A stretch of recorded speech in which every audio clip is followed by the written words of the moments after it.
So you're an incoming freshman and you have no clue where to start in your college journey. Here are some tips and tricks from yours truly, Amani Kamaya.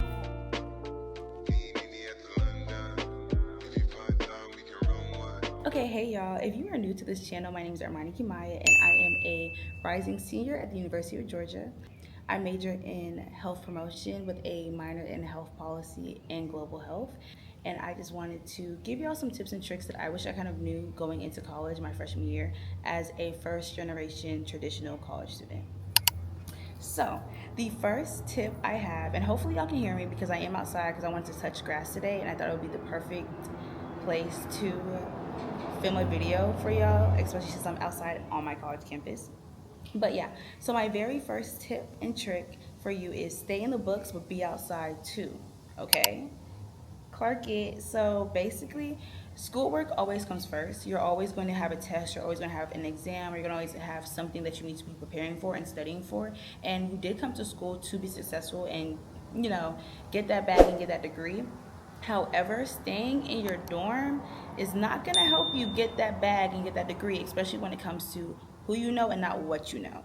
Networking is so important in college. Not only do you meet probably the best friends of your life in college, but you also meet the person that might employ you, as well as the person that might put you onto the job that you're going to be in the future. So, with that being said, go outside, have fun, and get to know people, but do your work. All right, tip number 2. This one is super, super important, especially if you are planning to do a lot of things post grad, and this is save, save, save, save, save. Money does not grow on trees, and trust and believe that when you get into these college environments, and depending on what college you go to, because as I said, I go to the University of Georgia. However, this school is a heavy, I wouldn't say it's a party school, I would not say that. However, we do have events that you do have to pay for.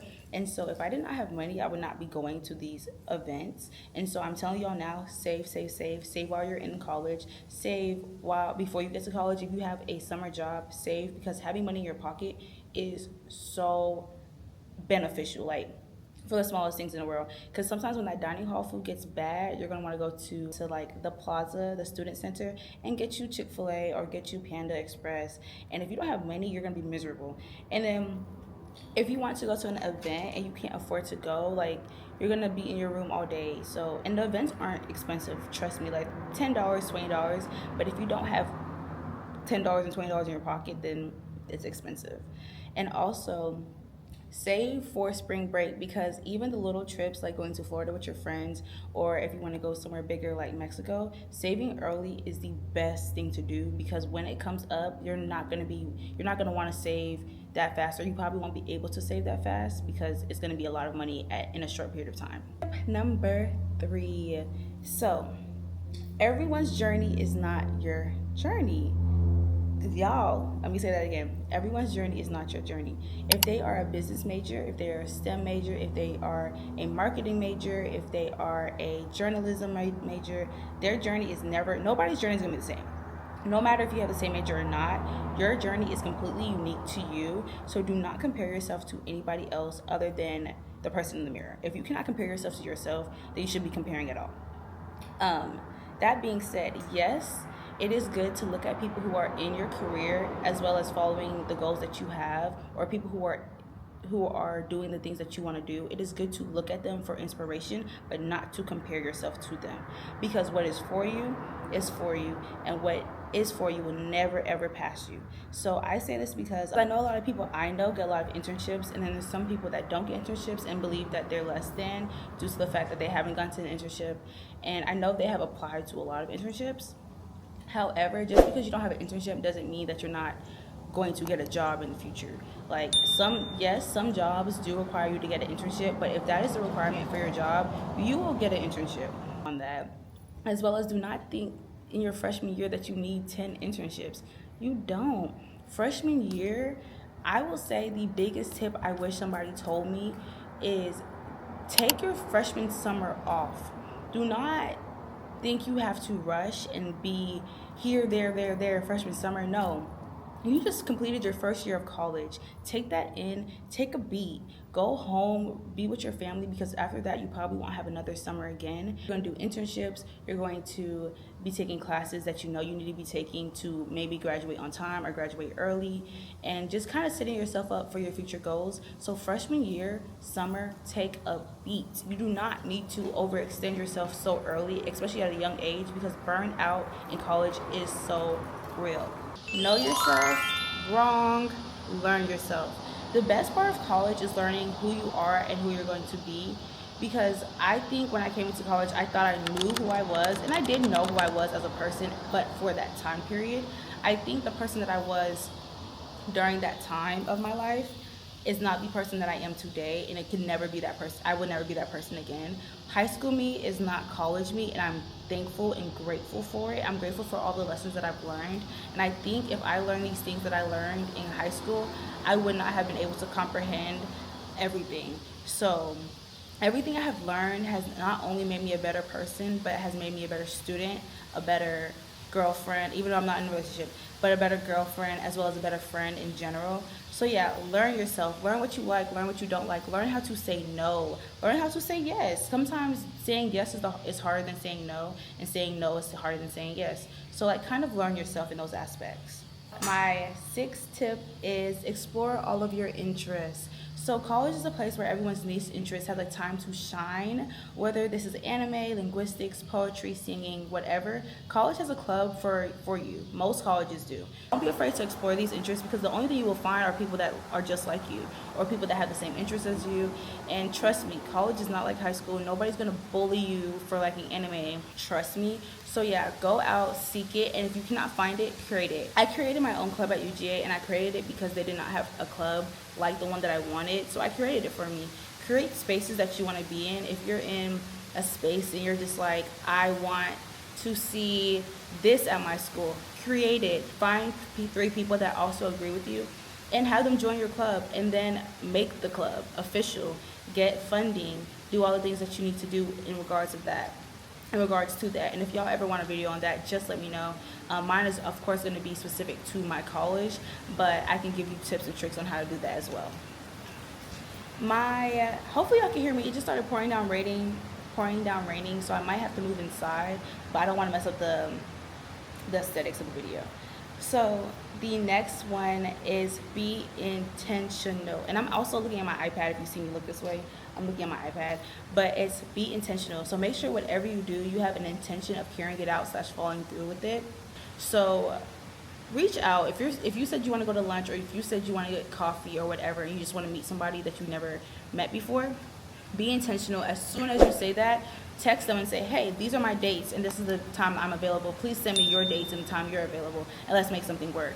One thing you're going to have to learn in college is how to communicate effectively. And if you cannot communicate with people who you want to be friends with, then you won't be able to communicate in your job or your career field. So this one's more fun. This one is take a trip. So I know you all probably heard that this is the youngest you'll ever been and the most time you'll ever have. And I believe that's true. This is the youngest you will ever be, and this is probably the only time you'll be an undergrad. So take that trip with your friends, that spring break trip that seems like it's so much money. I promise you, if you save, like my other tip, if you save early, that money is going to seem like nothing. And you always will get money back, especially if you have an on-campus job. I like to think of college as like my fake life. So if you're not really paying bills, and if you don't have any other person to worry about or pay for other than yourself, you're going to make that money back in tenfold, hopefully. So take that trip, meet those people, go to those different countries and explore. Oh, and also to that point, study abroad. I think studying abroad is probably the most important life hack, college hack I've ever discovered. Studying abroad. I personally have never done it, but I have friends that have done it, and I've heard great reviews. A lot of people I've known studied abroad and went to these different countries for free. All they had to pay for was maybe their plane ticket, and that was it, because they applied for a lot of scholarships. They also had professors that they knew personally that sent them scholarships for them to apply. So study abroad, I mean, you study abroad with people who are the same major as you, as also in the same, I wouldn't say the same classification, because you can study abroad with anybody, but like most times it's people in the same major as you. And I think that's the best way to network, especially if you're going to be staying with these people for a week. getting to know people that you probably would never, ever, ever know or meet. Amazing experience. Oh, okay. So then I have a good one. This is a really, really good one. I don't think anybody told me this because, as I said, college and high school is completely different. But read that syllabus. Oh yeah, I know in high school I did not read a syllabus because I was like, baby, my teacher's gonna tell me when my due dates are. My teacher's gonna tell me X, Y, and Z. I don't need to read a syllabus. In college, baby, nobody's telling you nothing. You're gonna have a syllabus quiz the first week, so you better read that syllabus. That syllabus will not only save you from missing an assignment, but it will also save you from when a teacher gets off track, because everybody's human. So teachers do get off track, but you can always refer back to your syllabus and say, well, this was due on this date, or you said I'll get extra credit if I do this, whatever the case may be. That syllabus is law. That is law for your class. And if you have any questions, comments, or concerns, see that syllabus, because I promise you, if you email your instructor about when my test is or when this due date is, they're going to email you back and say, refer to the syllabus. They don't play about that syllabus. Read that syllabus. And with that syllabus, put all your stuff in a planner. Planner, planner, planner, planner. If you don't hear any other word that I said, get a planner.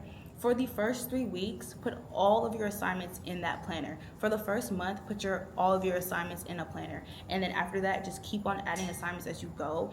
If you have to do it the end of 1 month and start filling in stuff for your planner for at the end of that 1 month, do that just so you can, oh my gosh, it just started raining again, y'all. But just so you can have everything in one place. Planners have saved my life. Having something physical to refer to, also having like a Google Calendar is very beneficial, but having something physical to refer to when you just need something quick to pull out, 100%. Like, so writing out my schedule and writing out the classes that I have made them stick a little bit more than me actually putting it in my phone. So do that, and also have different planners. If you're in clubs, which I think you all should be in a club, maybe even if it's just one, just join one extracurricular activity. Have a planner for that club, or have a planner that's big enough to fit your club and your schoolwork, because your schoolwork is going to be a lot. You're taking probably 3 to 4 classes. Your classes will overlap here and there, so your planner is going to be full of classwork. If you have a planner that is just for your extracurricular activities, that's good too. So you can kind of different, like you can have 2 different planners, and you know which one you're grabbing for the day and what you're looking for, and you don't get lost in it. So yeah, get a planner, plan. The one tip that everybody tells incoming freshmen, but they don't tell them how to do it: get to know your professors. When I was an incoming freshman, everybody was like, get to know your professors. These are the people that are going to speak to your character or speak to your work ethic, as well as write your recommendations for jobs, study abroads, internships. Like, these are the people that you're going to have to reach out to. But how do you get to know a professor in a 200 plus people lecture class? How do you do that? Like, I think that was probably the biggest question I had, and nobody had an answer for me, because everybody was just like, you just have to do it. Like, you have to like talk to them. But how do you do that when the line to talk to them the first day of class is 5 people deep, and you're 20 minutes from your class that starts in 15 minutes? You don't. Basically, the best way I think to meet your professors is, one, if you are in a class where there's 200 plus people and it is a gen ed class, so it's like a freshman lecture hall, or it's a whatever, like a class that everybody has to take for a prereq, those are not the professors you should target. Yes, those are good people to have recommendations from, but I will say it's not going to be representative of your character. And a lot of people in their syllabus, a lot of teachers in their syllabus say that if you don't get a certain grade average in their class, they won't write you a recommendation. So it's a waste of time anyway, trying to suck up to them if they won't write you a recommendation if you don't have that grade. My best advice is, once you get into your major classes, and I don't know how every school is different. The University of Georgia, you have your college and then you have your major classes, and your classes are in a cohort, so it's a lot smaller, and you're usually with the same people that you started with. And with those professors, you'll probably see those professors once or twice again, and they'll probably teach you for different classes. Those are the professors you target. Those are the professors that, like my professor that I've seen, she has taught me twice and she could potentially teach me 3 times, those are the professors I talk to. Those are the professors that I create a bond with. Those are the professors that have actually emailed me and sent me scholarships or sent me job offers or sent me internships that they think I would be qualified for because I've had conversations with them in class. And I just literally went up, told them my name, told them my goals in life, told them why I'm in college, why I'm taking their class. Because not only do they care about you as a person, but they also care about why you're here. A lot of teachers, a lot of professors will ask you within the first week of class, like, why are you in this class? Are you in this class because it's a prereq? Are you in this class because you want to learn more about this topic? Why are you in this class? So if you already tell them, hey, I'm in this class because my end goal is to be a doctor, and I think chemistry will be very beneficial for me to become a doctor. Yes, I need chemistry as a prereq, but I'm actually genuinely interested in learning more about chemistry. They're going to say, okay, well, when she comes up to me, I know her end goal, I know what she's aiming for, and I know how to help her, because not only do I know she's not here just because she has to be, I know she's here because she wants to learn more about chemistry and she wants to learn more about the topic because it is beneficial to her career. Another great way to meet your professors, go to office hours, because a lot of people do not utilize office hours at all. You're probably going to go to office hours and it'll probably be you and the professor. Best time to ask for help, best time to build a relationship, and best time for them to get to know you on a academic level. If they know how you study and they know how you retain and learn information, they're not more lenient with your grades, but they're more receptive to hearing you out if you want a grade change. Because I know a lot of people, I've never personally done this, I didn't know you can do this until last semester, but a lot of people have went up to their professors and told them, like, hey, I would like a A, I'm at an 89 right now, and I would like that extra point because I have X, Y, and Z, and I need an A to pass. I need an A for my post-grad. And if they know you, they won't, a lot of them will not be opposed to that. They will say, you know what, I know your work ethic, you come to multiple office hours, I know that you're here and you are a great student, and this might have been an area where you've lacked at. You know what, due to your work ethic, I think you deserve an A. I think you deserve a higher grade than an 89, and they will give it to you. And this is a big one. I'm probably gonna make a part 2 because this was more professional. I'm gonna probably make one about social life, but with this one, this is a social life one. On a college campus, your reputation precedes you. And yes, it might not precede you in your post-grad career, hopefully.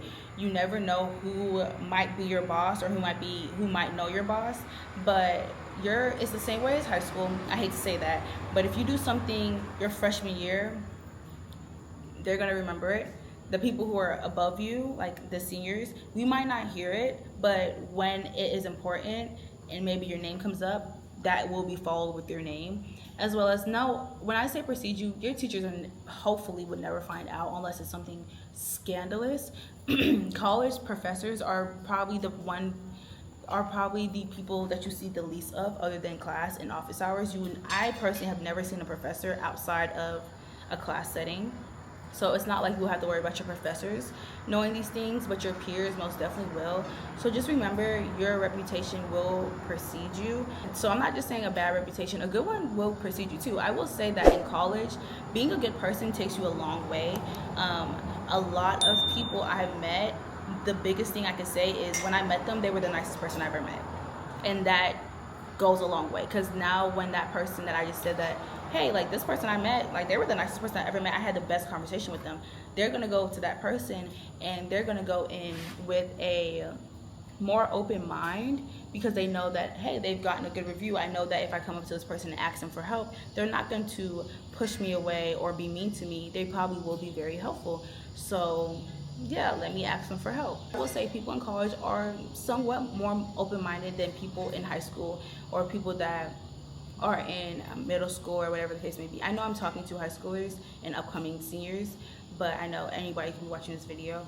So yeah, people in college are a lot more open-minded, a lot more willing to hear you out and understand, but you do not want your reputation to be something that you have to defend. You do not want to walk into a room and people go like, oh, well, that's da-da-da, and she did da-da-da at that party last night. And you have to say, oh, no, I was drunk and I was, like, you don't want to have to defend anything. anything in college because, as I said, it's just like high school. Drama's still here. People still talk. I'm not telling you to care about this stuff, but I'm telling you that it is a possibility that it can happen. Not to not have fun, like have your fun, do your things. I think college is the best place to make a bad decision. Illegal bad decision.